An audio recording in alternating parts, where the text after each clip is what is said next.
안녕하세요, 여러분의 교양학부입니다. 네, 오늘 드디어 양화편에 들어갑니다. 네, 맨 처음에 양화가 나오는데요. 저희 양화는 앞에서 봤었던 양호라는 인물입니다. 양호는 노나라에서 어떻게 보면 가장 높은 권력층을 가지고 있었던 개시의 가신으로 노나라의 국정을 쥐고 흔들었던 사람입니다. 저희가 앞에서 개시가 나이가 들어서 계속 아들에게 그 권력을 양위해주는 그런 모습을 보였는데 마지막으로 양호가 난을 일으키면서 개시 가문의 그 권력 흐름이 끊기는 그런 모습을 보여주었습니다. 그래서 나중에는 난을 일으켜서 정변을 시도하고자 했던 그런 인물이 되겠습니다. 이제 양화가 보고자 하였습니다. 공자를 보고자 했습니다. 공자를 뵈려고 하니까 공자께서 뵙지 않으시는 겁니다. 공자께서 뵙지 않으시니 여기서 귀자는 보내다라는 의미를 가지고 있습니다. 그래서 보내는데요. 공자에게 돼지를 보내게 됩니다. 당시 예절에는 선물을 보낼 때 이제 높은 사람이 선물을 보내는데 직접 받지 못하면 찾아가서 살해를 해야 한다고 합니다. 그래서 일부러 공자가 없는 틈을 타서 돼지를 보내게 됩니다. 그러자 또한 공자도 쉽게 물러날 사람이 아니죠. 때에 맞추어서 그가 없을 때에 망자는 없을 무로도 잘 쓰인다고 했습니다. 그가 없을 때에 맞추어서 때 시자는 때에 맞추다라는 의미로도 사용될 수 있습니다. 그래서 그가 없는 때에 맞추어서 접속사고요.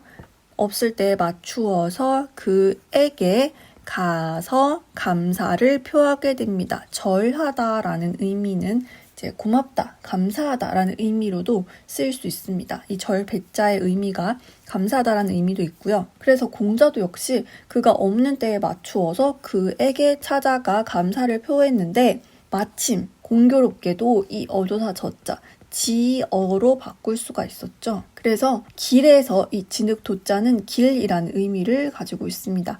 길에서 그를 만났습니다 라고 해석될 수 있습니다. 여기서 그는 당연히 양호가 되겠습니다. 없는 때에 찾아갔지만 양호를 길에서 우연히 만나게 됩니다. 물론 우연히 만난 건지 양호가 따라온 건지는 모르겠지만 길에서 만나게 됩니다.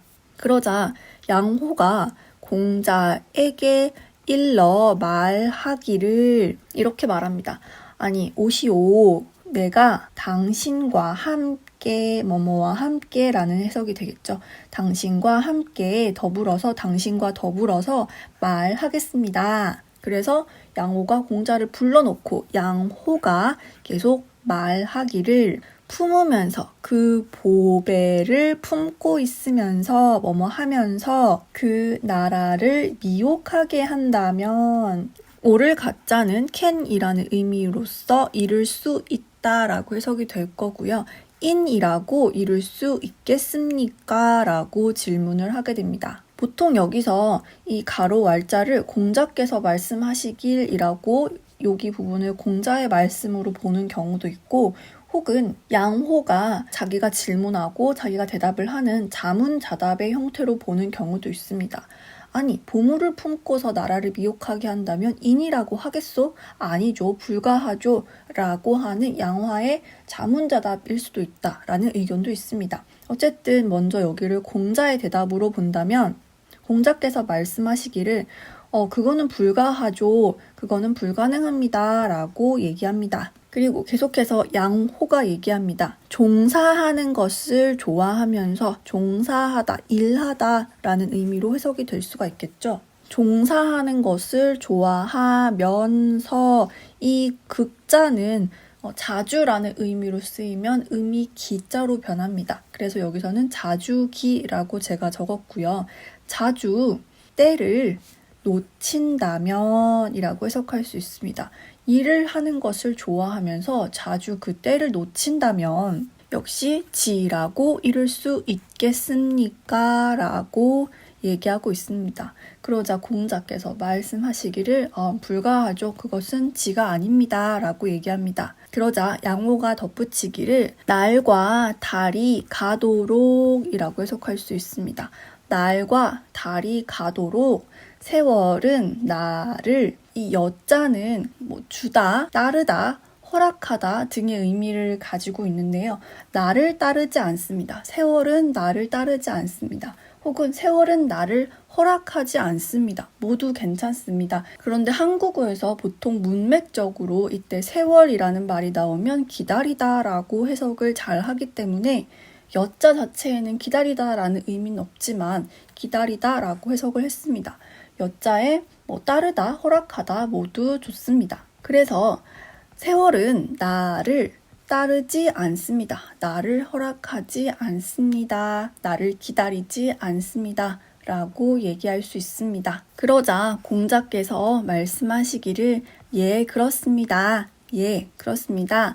나는 장차 벼슬 할 겁니다. 라고 얘기합니다. 다시 앞에서 조금 내용을 보면 먼저 그 보배를 품었다라고 얘기하는 것은요. 공자가 자기 능력, 보배, 실력, 역량을 품고 있다. 그리고는 나가서 정치하지 않는다라는 것을 의미합니다. 보물을 내어놓지 않듯이 공자께서 직접 나가서 정치하지 않는다라고 얘기하는데 양호가 말하기를 그렇게 내가 나가서 정치하지 않아가지고 그 나라가 미혹하게 되는 것, 그것은 인이 아니다라고 얘기를 합니다. 그리고 일을 하는 걸 좋아하면서도 자꾸 때를 놓치고 나가서 정치하지 않는 것은 역시 지도 아니다 라고 얘기합니다. 둘 다 모두 공자가 나가서 정치하지 않는 것, 즉 양호와 함께 정치하지 않는 것은 잘못된 것이다. 얼른 나랑 같이 정치하자라는 의미를 비유적으로 얘기한 내용입니다. 그런데 재미있는 건 그에 대한 공자의 대답으로는 네, 저 그래서 정치할 겁니다. 라고 얘기를 하는데요.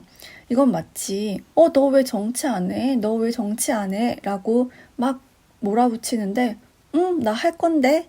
라고 하는 뭔가 조금 단순한 답변, 그렇지만 약간 위트 있는 그런 답변이 될 수 있을 것 같습니다. 나 할 거야. 나 할 건데 너랑은 아니야. 뭐 이런 식으로 의미가 해석될 수 있겠죠. 네, 다음 2장 보겠습니다. 공자께서 말씀하시기를 성품은 서로 가깝다. 가깝다는 거는 비슷하다라는 의미로도 해석이 될 수가 있겠죠. 성품은 얘는 여기 있고 쟤도 여기 있어. 서로 가까운 곳에 있어. 비슷하지만 이 습성은 서로 멀다라고 얘기하고 있습니다. 이 습성이라고 하는 것, 습이라고 하는 것은 나중에 생기는 버릇이라든지 아니면 배워 익히는 것 정도로 의미가 이해될 수 있을 것 같습니다. 저는 개인적으로 우리 아이가 달라졌어요 라든지 지금 오은영 선생님이 하시는 금쪽 같은 내 새끼 이런 방송을 좋아하는데요. 대개는 아이들의 이런 말을 잘 듣지 않는 원인이 부모 혹은 부모와 조부모의 관계로 파악이 된다는 것이 저는 정말 흥미로웠습니다. 이처럼 사람의 본성은 사실 다 비슷하지만 살아가면서 뭐 부모와의 관계 혹은 가치관의 형성, 외부적인 요인 이런 것들로 인해서 우리가 익혀나가는 습성은 조금씩 달라지는 것 같습니다. 그렇기 때문에 우리는 어떻게 이 습성을 형성하고 또 수정할까, 또 만들어 나갈까에 대해서 좀 더 많은 고민을 하고 또 실천을 하며 살아야 하지 않을까 싶습니다. 참 어려운 부분인데요. 또 이런 말이 있죠. 40대가 넘어가면 그 자신의 모습에 자신이 책임을 져야 한다. 이런 말을 들어본 적이 있는데요. 때때로 보면 굉장히 예쁘고 잘생긴 사람인데 되게 불편해 보인다든지 아니면 객관적으로 굉장히 못생긴 사람인데도 보고 있으면 웃음이 나고 즐겁고 기분이 좋은 그런 사람도 있습니다. 이 객관적으로 어떻게 생겼냐, 어떤 모습을 하냐 라는 것과는 별개로 사람이 나이가 들면 들수록 자신의 이 마음가짐과 가치관이 조금 밖으로 보이는 것이 아닐까라고 생각이 듭니다. 어릴 때는 내가 부모로부터 받은 유전자가 발현이 되지만 나이가 들면 들수록 내 표정, 내 아우라 이런 것에 이제 내가 쌓은 습성들이 조금 보여진다고 생각이 드는데요. 그렇기 때문에 굉장히 어려운 부분인 것 같습니다. 우리가 사실 매번 행복하고 매번 즐거운 일만 일어나는 건 아니잖아요. 그럼에도 불구하고 항상 즐거워 보이는 사람이 있고 행복해 보이는 사람이 있고 아니면 항상 불행해 보이는 사람도 있고 이런 것들은 우리가 어떻게 이 습성을 쌓아가느냐에 달린 것 같습니다. 근데 굉장히 사실 어렵죠. 그렇기 때문에 오히려 이런 습성을 잘 쌓아가는 사람들이 더욱 빛이 나는 것 같습니다.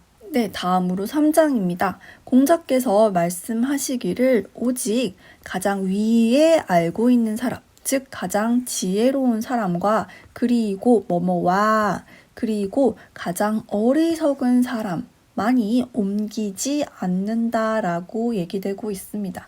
자, 여기서 나오지 않은 것, 무엇을 옮기지 않은지에 대한 내용이 나오지 않았는데요. 이 목적어는 사람마다 조금 다르게 이해될 수 있을 것 같습니다.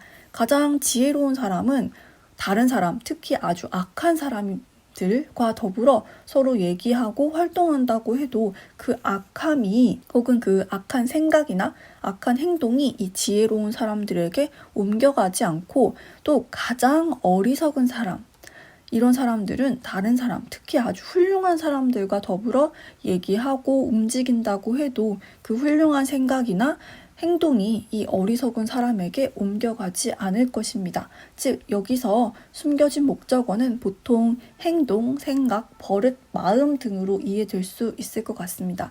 이런 것들을 옮기지 않는다. 그러나 또 그 아무리 훌륭한 성인이라고 해도 아무리 지혜로운 사람이라고 해도 또 혹은 그 아무리 나쁜 악인이나 어리석은 사람이라고 해도 이 앞에서 저희가 봤지만 공자의 입장에서는 날 때부터 그런 것은 아니다라고 생각합니다. 이 성은 다 서로 비슷하다라고 했죠. 그래서 우리는 모두 거의 중간에서부터 시작할 텐데요.